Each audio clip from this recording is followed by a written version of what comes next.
1981 in the capital San Salvador, Nayib Armando Bukele or cultural and religious background. His paternal were Christian Palestinians who migrated from Jerusalem and Bethlehem with Ottoman passports. His maternal grandparents were Greek Orthodox and Catholic Christians. However, the Salvadoran president's father, Armando Bukele was an important businessman that converted to Islam and became an imam, and a recognized figure in the country's Muslim community. He also established the first mosque in El Salvador in 1992.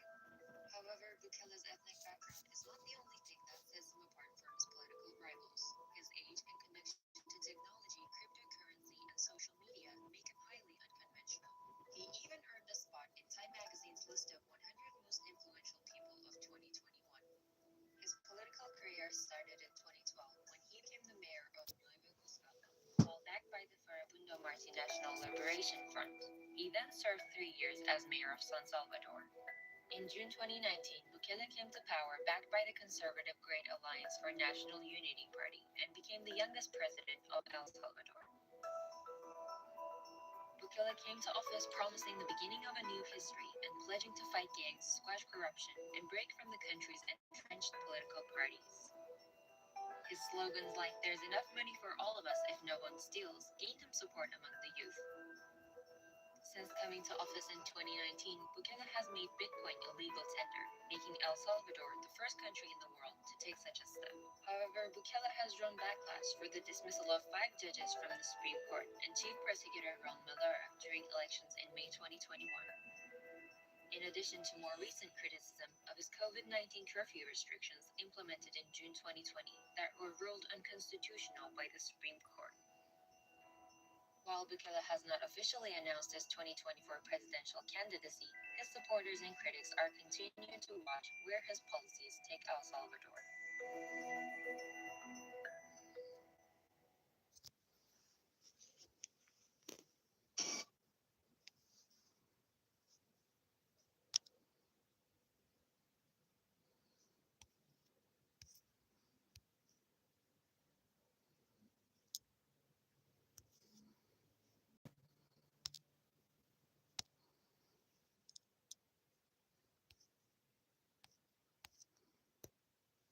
What's it? Sorry, I was just gonna update you guys on some things.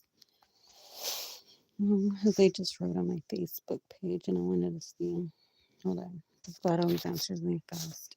So that one was 2 minutes. The assembly will hear an address by His Excellency Nayib Armando Bukele, President of the Republic of El Salvador.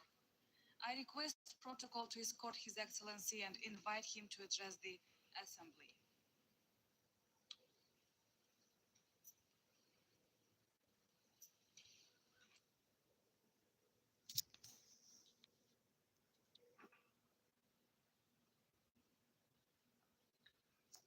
Señor Presidente, President of the General Assembly, Your Excellencies, heads of state and government, distinguished members of the delegations with us here today, ladies and gentlemen. When I came to this General Assembly for the first time in 2019, I know that many of you didn't know El Salvador or hadn't even heard of El Salvador. And if you had heard of it, you only had heard bad references, either the most violent country in the world or the country of gangs. Others didn't even know where to put us on the map. But thanks to God, this has significantly changed, and in a very short time. 5 years since my first speech, I come here as the president of a country that now has a voice in the world. In my previous statements to this General Assembly, I talked about the quest for our true independence. For decades, we were in chains due to an imported civil war and then a false peace that left behind more dead than war itself. I also talked about the importance of remembering that the main responsibility of a government is towards its own people, and the crucial importance of taking our own fate into our own hands. We believe we shouldn't believe that other countries would save us or that other nations would give us our own freedom. We had to understand this, to then have the courage to break these chains ourselves and to reclaim our own legitimate right to be free. Over the last 5 years, El Salvador has been born again. You can see this in the countries and in the people. We have a flourishing tourist industry. We are a country of sport, surf, and entertainment. Thousands of Salvadorians fled war and poverty. They're now coming, we've now made this a country to return to. And our nation was once the global capital of homicides. We've now made this the safest country in our region. This was a great challenge that our nation overcame. But we still have a lot to do and many things to achieve. But we are now on the cusp of true independence and the path towards true freedom. The transformation of El Salvador is without comparison, and our success is undeniable. Anyone can visit El Salvador and see this for yourself. Salvadorians, regardless of for whom they voted, where they were born, will at least say whether or not they are within or outside of borders, have come to support all of our decisions, each of the decisions that allow El Salvador to be the country in which people can live calmly and in peace, in which spiritual aspirations beyond material aspirations transcend everything. Today, the world is looking at the example of El Salvador, and they wonder, how can a country lift itself up so quickly? But perhaps this isn't the right question to ask. Perhaps they should be asking a different question. How is the rest of the world falling down so quickly? They say that El Salvador is swimming against the tide because El Salvador has become safer. At the same time, the world has become less safe. While the Salvadorian people has become more optimistic, the majority of the people in the modern world have become increasingly pessimistic. And they're right. The world has become divided, depressed, concerned, and hopeless. And it's done so in an unprecedented pace. The free world is no longer free. This is not an exaggeration. Tragically, we have undeniable truth of this every day. New threats of war continue. When the free world became free, it was due to freedom of expression, freedom before the law. But once a nation abandons the principles that make it free, it's only a question of time before it completely loses its freedom. The consequences of this are we can see before our eyes. We can see them in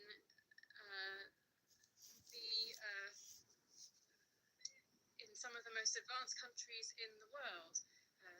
There are simple things, for instance, that cannot be obtained. In other cities, streets no longer belong to the people. They've fallen into the wrong hands, the hands of drug traffickers and gangs. They can't call themselves a free country when people can't freely walk in the street without fear of being attacked. We're also seeing the erosion of freedom of expression. Just 1 decade ago, this was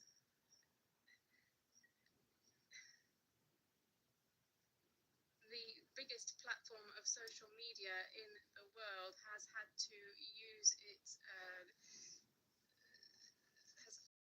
citizens of Western countries have been arrested for their postings on social media. Governments have had to impose restrictions. This isn't a conspiracy theory. These are fully documented, proven facts. You can't win the favor of people without respecting people. This only started didn't start just a while ago. We've only just noticed it now because it's accelerating, and this means that we are moving towards a scary inflection point. We are standing before a new dark period for humanity. As a Salvadorian, I recognize these symptoms because we have experienced all of them. We saw the collapse of our nation step by step, and we are seeing these same steps, but this time on a global scale. We cannot, nor do we want to tell other countries what they should do. Every country needs to take its own decisions and do what's best for its people. We can only offer a word of warning to a friend who's gone through a dark period and who has gone through a battle in their own lives. We can't change the direction of the world. El Salvador is too small a country for that. We are indeed the smallest country in the whole of the American continent. This is much bigger than us, and in fact, it's much bigger than any nation. We can't prevent the obscure times that are ahead, but what we can do is become a small refuge in light of the approaching storm and try to have hope.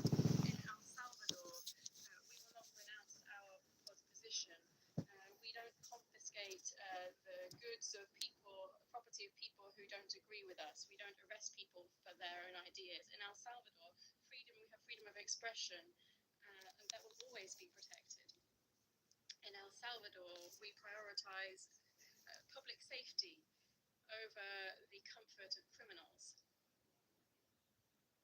Some people say that we are the country that has imprisoned thousands, but actually we've freed millions. Now the good people are living free, without fear, without freedoms and human rights fully respected.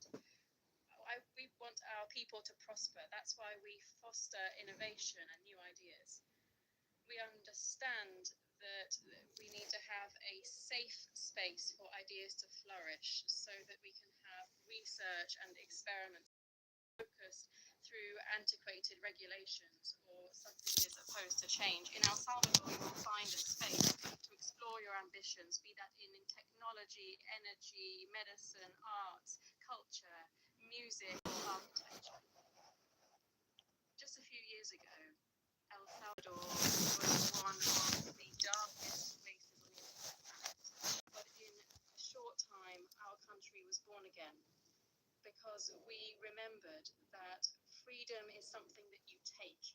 It isn't given to us. It isn't gifted to us. And that like anything that is worth taking in life, it should be looked after and maintained. Today, El Salvador is a safe country for progress and innovation, but also for families and also as we seek to pursue our own aims. In El Salvador, we welcome you all, mainly for our people, but also anybody who wishes to contribute to our vision.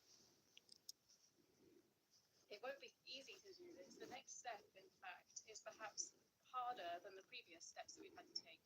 We have freed our country, but we need to maintain this freedom and do so in a world that is increasingly less free.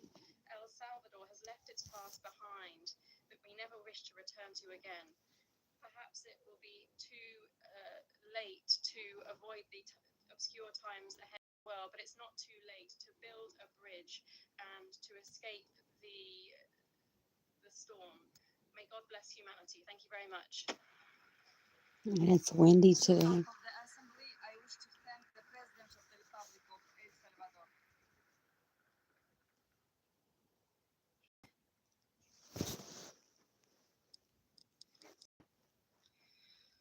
La Asamblea escuchará un discurso del presidente.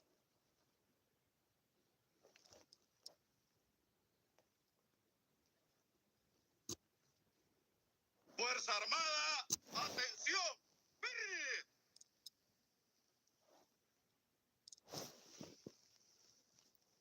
Buenas noches, señor presidente de la República y comandante general de la Fuerza Armada.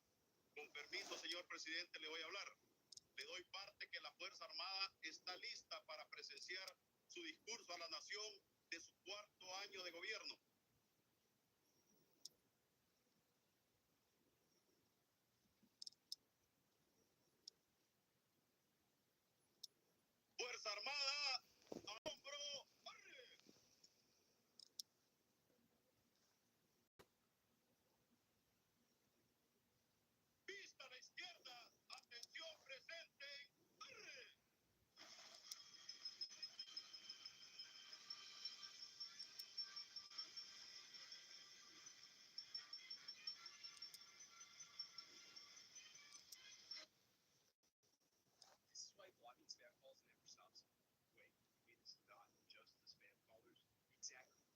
Circuit Court of Appeals has stayed frozen the FDA's 2023 regulation under Biden that allowed abortion drug to be prescribed online and dispensed through the mail without an in-person physician visit. This was, of course, a response to the Dobbs decision that overturned Roe v. Wade. Bukele, que manejaba el mismo presupuesto que manejaban los gobiernos anteriores. Bukele, que concentró su gobierno en mitigar y eliminar y erradicar no solo el crimen organizado, sino la corrupción. Es el principal flagelo y mal que enfrentan los gobiernos. Es ese. Vamos a escuchar este corte para luego hacer unas opiniones sobre él. Se habla de Bukele, piensa con Bukele y uno piensa en Bukele y piensa en el combate a las pandillas. Piensa en la cárcel. Hay un tema que tiene que ver con la lucha contra la corrupción. ¿Cuál es la frase favorita del gobierno de El Salvador? El dinero alcanza cuando nadie roba. ¿Por qué dicen eso? Porque Nayib Bukele tiene el mismo PIB, el mismo presupuesto que tuvieron los coños hace 40 años. ¿Cómo es que arregla todas las autopistas, construye escuelas y hospitales, moderniza el aeropuerto, hace la biblioteca más moderna de América Latina? Una computadora por cada niño. And the Bible was him. ¿Qué hizo El Salvador teniendo conciencia que no recaudaban porque no tiene mayor producción? Pensaron tanto en descentralización que crearon dirección de obras municipales y desde el gobierno central le inyectan billetes a esa dirección para que esa dirección con un gran presupuesto coordine con los alcaldes cuáles son las obras que necesitan cada vecino. Yo aprendí eso en El Salvador, eso es clave. Bukele la lucha contra Mara, pero el buen gobierno también se ve porque entendió, porque fue alcalde primero, que los municipios necesitan billetes para resolver temas que son de los vecinos y que no lo saben ellos, que no son un tema de política nacional. Imagínense ustedes, Bukele entonces, que llega a controlar las pandillas, pero también le llega a construir su país en los dos ejes fundamentales que son la salud y la educación. Erradicando eso, entonces usted no va a tener a nuevos pandilleros, usted no va a tener más crimen organizado, porque usted va a estar invirtiendo en salud y educación. Pero sobre todo haciéndose amigo de sus principales socios comerciales, que también tienen inversionistas que llegaron a El Salvador y engrandecieron eso. Entonces Bukele se puede poner de acuerdo con un país de 24,000 kilómetros cuadrados y unos diputados y unos miembros de un partido en la República Dominicana, en la provincia de Santiago, no se pueden poner de acuerdo con el presidente de su partido y con la gobernadora de Santiago. Pero Bukele puede poner de acuerdo a todo un país para echarlo hacia adelante. Esto es voluntad, señores. Es voluntad. Y esa voluntad es lo que debe de caracterizar a todo funcionario público, pero sobre todo a todo el que quiera aspirar. A veces el que llega a los puestos no es el que está más capacitado o el que tiene el mejor corazón. Tal vez llega el que pueda concitar más recursos o pueda convencer a la gente. Y hoy le quiero decir a ustedes, debemos de emular las cosas que están bien, como lo hacen los tribunales de nuestro país, como lo hacen los tribunales del mundo. ¿Qué hacen los tribunales del mundo? Bueno, cuando los Estados Unidos hacen un fallo, piensa Europa. Cuando Europa piensa y España piensa, va a Colombia, va al Perú, va al Ecuador, y luego llega a la República Dominicana, hablando de citar las sentencias para ver los fallos, los casos que se hicieron en otros países y cómo usted toma eso de ejemplo para aplatanarlo dominicanamente. Dicho esto, lo que se necesita en República Dominicana es la voluntad